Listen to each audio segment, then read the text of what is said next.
Programme में आपको एक बार फिर से खुशामदीद कहते हैं। जरा तस्करा हो रहा था कि पाकिस्तान भर में जो इलेक्शंस होने हैं, इलेक्शन डे की जो साइंस है वो पाकिस्तान की मुख्तलिफ होती है। इलेक्शन डे पे हम देखते हैं कि कैंडिडेट्स लोगों को घरों से लेके आते हैं, पोलिंग स्टेशन तक लाते हैं, वोट कास्ट करवाते हैं, इंश्योर करते हैं कि आखिर तक उनका वहां पे वोट इंटैक्ट रहे।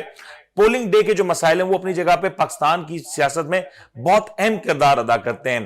पाकिस्तान में जो हम शरह खवानदगी की बात करते हैं, लिटरेसी रेट की बात करते हैं, वो भी इतना खराब है कि अब जब एक जमात जिसकी पहचान ही ना हो उसके पास हो, तो वो अपनी पुरानी पहचान की बजाय नई पहचान को कैसे एक वोटर को कन्विंस करें, जहां पे लोगों के पास शऊर नहीं, तालीम नहीं। इसका बेनिफिट किसको होगा और उसका नुकसान किसका होने जा रहा है? शुएब साहब, ये जो पीटीआई का सिंबल गया, हम सब जानते हैं कि इसका एक इफेक्ट तो होना है पीटीआई के वोट बैंक पे, लेकिन इसका बेनिफिशियरी कौन हो सकता है ये बताइएगा। और ये जो मुकीम साहब कह रहे हैं कि 50% का वोटर टर्नआउट, आपको लगता है 50% वोटर टर्नआउट होगा पाकिस्तान भर में? देखें, बात फिर वही है, मुकीम साहब ने बड़ी जबरदस्त बात की है। अगर 50% से ऊपर हुआ तो पीटीआई कुछ कर सकेगी, अगर 50% से नीचे रहा तो फिर पीटीआई के लिए भी मुश्किल हो जाएगी। पहली बात तो ये है। दूसरी बात, जो उनसे जो इलेक्शन सिंबल छीना गया, जिस तरह से छीना गया, वो आपके भी सामने है और मेरे भी सामने है। वो सुप्रीम कोर्ट जो 2 सूबों में 90 डेज में इलेक्शन नहीं करा सकी, अपने आइन पे अमलदरामद नहीं करा सकी, वो उस पार्टी के आइन के ऊपर बात कर रही। कमाल नहीं हो गया ये? बहरहाल ये पाकिस्तान में ऐसे कमालात बड़े होते रहते हैं। अगली बात जो बात आप कर रहे हैं, जो कि ये अपना पीटीआई के मतलब लोगों को सिंबल याद कराना, तो ये इतना बड़ा मसला नहीं है, क्योंकि इनके साथ यूथ बहुत बड़ी पावर है। अगर ये अपनी यूथ को प्रॉपर्ली मोबिलाइज करने में कामयाब हो गए तो ये इंशाल्लाह। लेकिन गांव देहात के इलाकों में शुएब साहब, आपको लगता है कि ये मोबिलाइज किया जा सकता है? वहां इंटरनेट इतना पेनिट्रेट करता है, वहां पे लोगों को इतनी अवेयरनेस है कि आपको लगता है कि वहां के एरियाज में पीटीआई बड़ा डेंट कर सके? को खुद जाके करना पड़ेगा, ये इंटरनेट पे नहीं होगा। ये इनकी यूथ को शुएब साहब, फिर वही बात है, पीटीआई के बहुत से कैंडिडेट्स हैं जो महीनों से अपने हलकों में नहीं गए। आप कह रहे हैं कि वो उन एरियाज में जाएं जहां पे शायद उनका पहुंचना बहुत मुश्किल है, वहां जाएं और वहां पे लोगों को गाइड करें, अवेयरनेस दें। आपको नहीं लगता है मुश्किल काम होगा? पीटीआई के कैंडिडेट बहुत सारे तो जेलों में पड़े हैं, वो कैसे जाएंगे? ऑब्वियसली उनके वर्कर ही जाएंगे ना यार। उनकी उनकी जो यूथ फोर्स है, उनके जो टाइगर्स जो बने हुए हैं, वो जाएं ना, वो ये काम करें जाके, उनके जिम्मे है ये काम। मतलब बहुत सारे आधे से ज्यादा कैंडिडेट तो जेलों में पड़े हैं और कुछ जो है वो भागे हुए हैं, तो वो कहां से जाएंगे? ठीक हो गया शुएब साहब, मैं आपकी तरफ आता हूं। हमें टेलीफोन लाइन पे केपीके से ज्वाइन करें फजल हक, जरा उनसे जानते हैं कि केपीके की इस वक्त सूरत हाल क्या है और केपीके में इस वक्त आम तौर पे पॉपुलैरिटी वोट किसको नजर आ रहा है। फजल हक साहब, अस्सलाम वालेकुम। वालेकुम अस्सलाम। फजल हक साहब, जरा केपीके की ग्राउंड रियलिटीज बताएं कि कौन लीड कर रहा है, कौन आगे, कौन पीछे और मुकाबला किसके दरमियान होने जा रहा है? जी शुक्रिया मुनीर साहब, हमें अपने प्रोग्राम में दावत देने का और मौका देने का। जी बिल्कुल, आमतौर पर 8 फरवरी को इलेक्शन होने जा रहे हैं, लेकिन कमीशन ऑफ पाकिस्तान की जानिब से ऐलान हो चुका है। तो खैबर पख्तूनख्वा की अगर बात की जाए तो खैबर पख्तूनख्वा में अभी जो सियासी जो मुहिम है, इंतखाबी जो मुहिम है, वो जोर शोर से जारी है। जमीयत उलमा इस्लाम पे की जानिब से और अवामी नेशनल पार्टी की जानिब से भरपूर तौर पर, इसी तरह जमात इस्लामी की जानिब से भरपूर सियासी मुहिम जो है ना, जल से जुलूस, corner meeting, door to door जो मुहिम है वो जारी है। लेकिन ओवरऑल अगर पार्टियों की जानिब से इस पर टाकरे की बात की जाए तो जमीयत उलमा इस्लाम पे की और इसी तरह अवामी नेशनल पार्टी की ज्यादातर हल्कों पर जो है ना कांटे का मुकाबला है। इसी तरह तहरीक इंसाफ की जानिब से जो आजाद उम्मीदवार जो है ना मैदान में है, तो ज्यादातर इलाकों में तहरीक इंसाफ और इसी तरह जमीयत उलमा इस्लाम पे और बाद जगहों पर जो है ना अवामी नेशनल पार्टी और तहरीक इंसाफ के आजाद उम्मीदवारों के दरमियान जो है ना कांटे का मुकाबला देखने को मिलेगा, क्योंकि वहां की और परवेज खटक साहब की जमात कहां स्टैंड करती है इस वक्त? इसी तरह परवेज खटक साहब की अगर पाकिस्तान तहरीक इंसाफ पार्लियामेंटेरियन की भी अगर बात की जाए तो परवेज खटक साहब की जानिब से भी मुख्तलिफ इलाकों में जो है ना जल्द से जुलूसों का सिलसिला शुरू हो चुका है और वो मुख्तलिफ इलाकों पर जाकर अपने जल्द से जुलूस कर रहे हैं। और वहां पर अपने खिताब में परवेज खटक साहब ये दावा भी कर रहे हैं कि आने वाले जो है ना खैबर पख्तूनख्वा हुकूमत में पाकिस्तान तहरीक इंसाफ पार्लियामेंटेरियन की हुकूमत होगी और परवेज खटक जो है ना दावा कर रहे हैं कि मैं ही इस सूबे का वजीर आला हूंगा। उन्होंने यही भी दावा कर रहे हैं परवेज खटक साहब के जो जितने भी आजाद उम्मीदवार जो है ना मैदान में है तो वो जीत कर पाकिस्तान तहरीक इंसाफ पार्लियामेंटेरियन में शामिल होकर हुकूमत। परवेज खटक साहब के इस दावे की कोई खास वजह, कोई खास उन्होंने ऐसी कोई बात कही हो जिसकी वजह से आपको लगता है कि वो दावा जो कर रहे हैं उसके पीछे कोई वजह बनती है, कोई सोच है? जो परवेज खटक साहब दावा कर रहे हैं तो यही कह रहे हैं कि मैं सीनियर सियासतदान हूँ और सीनियर पार्लियामेंटेरियन हूँ, और मैं मुख्तलिफ जो इसी तरह ये पीपल पार्टी में भी रह चुका है तो, और तहरीक इंसाफ में भी रह चुका है, तो ये कह रहे हैं कि जो आजाद उम्मीदवार है वो मैदान में है तो ज्यादातर उनके कुलीग्स है, उनके दोस्त है, तो इसी बिना पर वो अपनी जो गठजोड़ का उनको माहिर भी समझा जा रहा है परवेज खटक साहब को, तो यही कह रहे हैं कि इंशाल्लाह इलेक्शन के बाद जब वो आजाद फजलक एक चीज और बताइएगा, ये जो आप जो बात कह रहे हैं परवेज खटक साहब, JUI फे मौलाना फजल रहमान साहब की जो जमात है वो कुछ दिनों पहले तक ये बात कह रही थी कि उनके लिए इलेक्शन में जाना मुश्किल हो रहा है, उनके कैंडिडेट्स को घरों से निकलना मुश्किल हो रहा है, धमकियां मिल रही हैं, थ्रेट्स हैं, सूबे के हालात सही नहीं है, अमनो अमान का मसला है। आज आप जो कह रहे हैं कि उनके कैंडिडेट्स डोर टू डोर जा रहे हैं, इसका मतलब अमनो अमान की सूरत हाल पे काबू पाया गया है? देखिए, अगर बात कीजिए यहाँ पर अमन अमान की तो एक दो अजला की से अलावा बाकी जो खैबर पख्तूनख्वा के मकामात है तो वहां पर जमीयत उलमा इस्लाम पे और इसी तरह अवामी national party, Jamaat Islami, Pakistan Tehreek Insaf parliamentarian, मुख्तलिफ सियासी जो जमातें हैं वो आजादाना तौर पर अपनी जो है ना इंतखाबी मुहिम चला रहे हैं, अपनी जलसे जुलूस कर रहे हैं और डोर टू डोर मुहिम में वो भरपूर हिस्सा ले रहे हैं। सही। एक चीज आखिरी ऐड कर दिया फजलक साहब, मुझे ये बताइएगा कि जो इस बार CM KP के किसका कौन हो सकता है? PTI ऑलरेडी 2 दफा KPK में तारीख बना चुकी है, इससे पहले KPK में कभी 2 बार कोई एक सियासी जमात का वजीर आला नहीं रहा। इस बार तहरीक इंसाफ के अगर मैं कहूं तो कितने फीसद चांसेस हैं कि उनका वजीर आला हो जाए या उनका जो जिसको सपोर्ट करें उसमें से कोई वजीर आला हो जाए?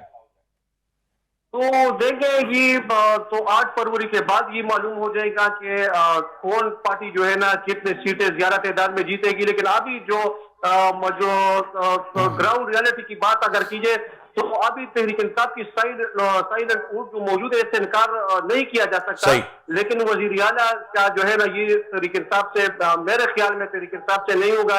ये जो परवेज खटक साहब दावा कर रहे हैं तो शायद ये जमीयत उलमा इस्लाम पे और इसी तरह ये परवेज खटक साहब के जमात से होगा या परवेज खटक। बहुत बहुत शुक्रिया फजल हक साहब हमारे साथ ज्वाइन कर रहे थे, हमें KPK की जो ग्राउंड रियलिटी है उसके बारे में आगाह कर रहे थे। शेख साहब, coming back to you again, आप जो गुफ्तगू कर रहे थे इस वक्त KPK तहरीक इंसाफ का मेन वोट बैंक तस्वुर किया जा सकता है, स्टिल KPK के हवाले से कहना मुश्किल है कि वहां पे PTI को बड़ी कोई बड़ा डेंट डाल सके या वहां पे अपना CM ला सके। ऑलरेडी परवेज खटक साहब उनके मध्य मुकाबले हैं जो कि उन्हीं की जमात के हैं और उन्हीं की जमात के इलेक्टेबल्स उनके साथ हैं, तो दीगर सूबों में आपको नहीं लगता कि PTI के लिए तकरीबन मुश्किल होता चला जाएगा और डेफिनेटली नून लीग और पीपल्स पार्टी के लिए एक एज रहेगा सारी सूरत हाल में? जी शेर साहब। देखिए मेमन साहब, बात बड़ी सीधी सी है। आपने एक बंदे के हाथ भी बांध दिए, पांव भी बांध दिए, उनसे कह रहे हो क्रिकेट खेलो या फुटबॉल खेलो, तो वो कैसे खेलेगा? ठीक है, लेकिन उसके बावजूद अगर इन्होंने इलेक्शन में वो बड़े पैमाने पे झुर्लू ना फेरा तो इनको लग पता जाएगा, ऐसा नहीं होगा, ये आप लिख लें। मुकीम साहब, आप क्या ऐड करना चाहेंगे इस पे? देखिए सर, जिस हिसाब से बड़ा सिस्टमेटिकली PTI को दबाया जा रहा है उसकी मिसालें, आज की मिसाल ही दे दूं तो चौधरी परवेज इलाही के हल्के में बैलेट पेपर की छपाई रोक दी गई है क्योंकि अदालत ने फिर उस हल्के में उनके उस पे कैंडिडेसी के ऊपर एतराज को एक्सेप्ट कर लिया है। दूसरा, सनम जावेद को कल अदालत ने जमानत पर रिहा किया था, अब उसे वो खाना जलाने के एक और केस में उठा लिया गया और 14 दिन के जुडिशियल रिमांड पे भेज दिया गया।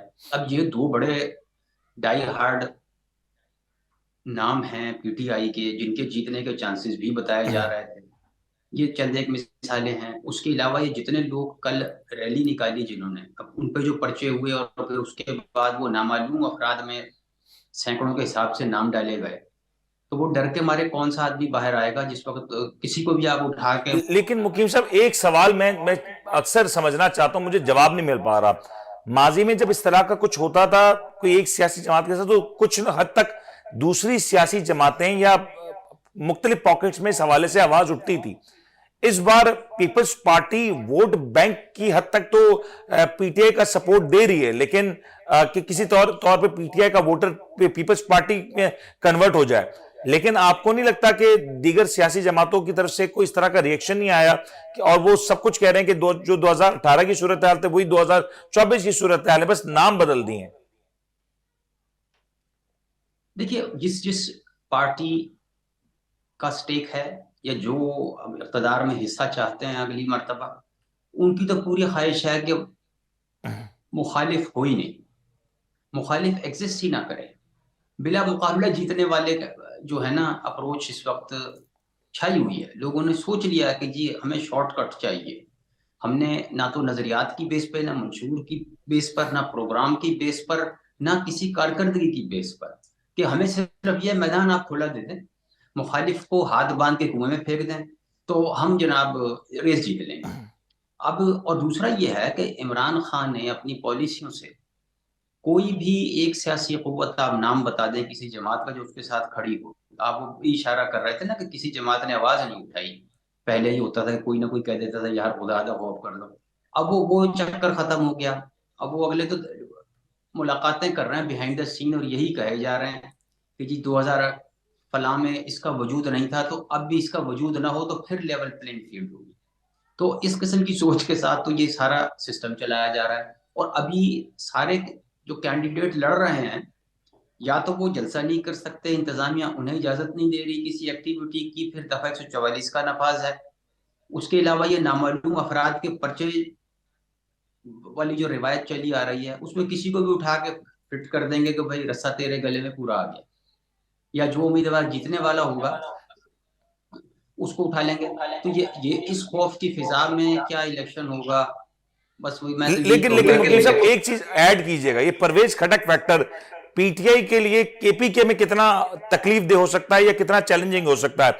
और ऐसा भी हो सकता है कि परवेज खटक साहब शायद नून लीग और पीपल्स पार्टी के भी काबू में ना है जब वो इलेक्शन जीत जाए। तो पता नहीं आप उन्हें क्यों हवा बना रहे हैं, मेरी समझ से बालातर है।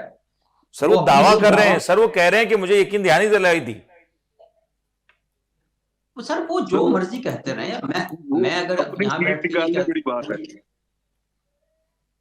जी, वो यही चक्कर है। वो अब वो आप हर डायलॉग के ऊपर किसी सियासतदान के क्या मतलब आमन्ना व सदकना कह देंगे या उसकी हर बात मान लेंगे। अब राह चलता आदमी कह देगा जी मैं वजीर आजम हूं तो आप कहेंगे हाँ ये वजीर आजम का उम्मीदवार है। सही सही। लेकिन शेख साहब एक चीज ऐड जरूर कीजिएगा, मुझे ये बताएं कि चले हम देखते हैं ये इलेक्शंस हो भी चाहते हैं, व्हाटसोएवर जो भी जमात आती है, अपेरेंटली ये लग रहा है कि शायद नून लीग की हवा है और नून लीग का वजीर आजम भी होगा। तो नून लीग का पहले तो वजीर आजम कौन होगा? शहबाज शरीफ साहब होंगे, नवाज शरीफ साहब होंगे, मरियम नवाज साहिबा होंगी, या कोई और होगा, या शायद ये प्लीज इसको एलैबोरेट कर दें। देखें, मियां नवाज शरीफ वाज़े कैंडिडेट हैं, होंगे अगर हालात ठीक हुए, और अगर कहीं मार लगती हुई या कोई चीज ऐसी हुई कि जिसे जो उनके लिए कंफर्टेबल ना हुई, मैं जरा बड़ा डिप्लोमेटिक तरीके से ये बात कर रहा हूं, तो फिर वो पंजाब की वजारत आला पर अपना हक जरूर जिताएंगे। पावर बेस उनकी हमेशा से पंजाब रही है और उन्होंने पंजाब बेस सियासत की। आप कह रहे हैं मुकीम साहब, आप कह रहे हैं नवाज शरीफ साहब वजीर आला पंजाब हो सकते हैं, आप ये कह रहे हैं? नहीं नहीं नहीं नहीं नहीं नहीं नहीं नहीं, मेरा मतलब यह है कि ये प्लान बी होगा। अच्छा, अब उनकी साहबजादी या कोई, हाँ उनकी फिर साहबजादी मरियम नवाज शरीफ मेरे हिसाब से, मेरे जाती तज्जिए में वो वजीर आला की कैंडिडेट। शेख साहब आप इस हवाले से क्या कहेंगे? पंजाब की और ओवरऑल नून लीग की अगर बात करें तो कौन लीड करेगा? भाई मैं बड़ी सीधी सी बात कह रहा हूँ क्योंकि मैं लाहौर में बैठा हूँ और मैं लाहौर में देख रहा हूँ, इनको लाहौर में भी अगर फ्री एंड फेयर इलेक्शन हो तो इनको मेरे ख्याल में एक सीट निकालनी भी मुश्किल हो जाएगी। आप पता नहीं किस दुनिया में बैठे हैं सर। चले ना, हो गए इलेक्शंस, आप समझे ना, आप हो गए इलेक्शंस हो गए, अब नतीजा भी आ चुका है। मुझे बताएं कि गवर्नमेंट कौन बना रहा है? अगर उन्होंने ही करने हैं तो फिर वो जिसको मर्जी बना दें, उनकी मर्जी है, उसमें ना आप कुछ कर सकते हैं ना मैं कुछ सर। लेकिन कौन लीड करेगा? मियां साहब का मिजाज ऐसा है ना कि शायद एक मखलूत हुकूमत मियां साहब को सूट नहीं करती। आपको लगता है अगर एक मखलूत हुकूमत हो जिसमें पीपल्स पार्टी भी स्टेक होल्डर हो, आईपीपी भी हो, तो उसमें मियां साहब खुद लीड करने आएंगे या मरीम नवाज को मौका देंगे या शहबाज शरीफ साहब को मौका देंगे? नहीं जी, मैं इस बारे में कुछ नहीं कह रहा, मैं इस बारे में यही कहूंगा कि जो सिलेक्टर्स हैं वही डिसाइड करेंगे। और That's it. उनके करीब ज्यादातर कौन आपको नजर आ रहा है? मरीम नवाज साहब उनके करीब नजर आ रही हैं आपको? कह सकते हैं आप, लेकिन टू बी वेरी ऑनेस्टली अगर ये सिलेक्शन हुई तो ये मैं ये दावा जरूर कर सकता हूँ कि ये ज्यादा देर चलेगी नहीं। 6 महीने मैक्सिमम, 6-7 महीने में अल्टीमेटली ये जो है ये इसको वाइंड अप हो जाएगा। और ये इलेक्शन से पहले या इलेक्शन के बाद पीटीआई आपको माइनस होती हुई नजर आएगी कंप्लीटली, या पीटीआई बची रहेगी किसी हद तक? भाई मेरे पीटीआई एक स्ट्रॉन्ग पार्टी बन चुकी है, वो तो रेजिस्ट कर रहे हैं। बट आप देखें ना साइफर का मामला, उसमें भी ये सारी बातें निकल के आ रही है, सजा मौत की बातें निकल के आ रही हैं, तो आपको मैग्नीट्यूड का अंदाजा हो रहा है? सुप्रीम कोर्ट का जज जो है वो कह रहा है इसमें कुछ नहीं है, मतलब सेशन कोर्ट का जज जो है वो उसमें सजा मौत दे भी देगा, तो सुप्रीम कोर्ट तो ऑलरेडी कह चुकी है कि इसमें है ही कुछ नहीं। अब किस दुनिया में बैठे हो? तो आपको लगता है कि काजी फाइज ईसा साहब अगर ऐसा कोई फैसला आ जाए जो खान साहब के अगेंस्ट है उसको टर्न डाउन कर देंगे? उनका इंतकाल हो चुका था, लेकिन उसके बावजूद आपका सुप्रीम कोर्ट का तरीन मिन्नल्लाह साहब के कोर्ट में ये केस गया था साइफर वाला, उन्होंने कहा इसमें है ही कुछ नहीं। सही।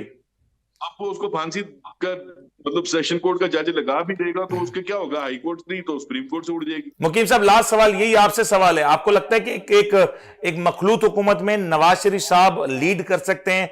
उनमें वो स्टेमिना, वो पेशेंस है कि वो लीड कर सकें? यार इसका मैं एक लाइन में जवाब यही दे सकता हूँ कि वो क्या मेला देखने आए हैं वहां से लंदन से? उन्हें किस चीज की यकीन दहानी कराई गई थी? दूसरा, ये जो राजा साहब ने कहा ना, तो मुझे एक और वाकया याद आ रहा। पनामा केस जब पहली मर्तबा फाइल हुआ था तो वो एक दाढ़ी वाले बारिश चीफ जस्टिस थे जिनका ताल्लुक कराची सिंध से था, मुझे शायद मुस्लिम नाम था उनका सरनेम। उन्होंने वो केस उठा के फेंक दिया था कि this is a frivolous case, ये मैं कोट कर रहा हूँ उन्हें, और बाद में पनामा में नवाज शरीफ को सजा हो गई थी। तो हमारे यहाँ सर कुछ भी हो सकता है, ये मुल्क खुदादाद पाकिस्तान है जी।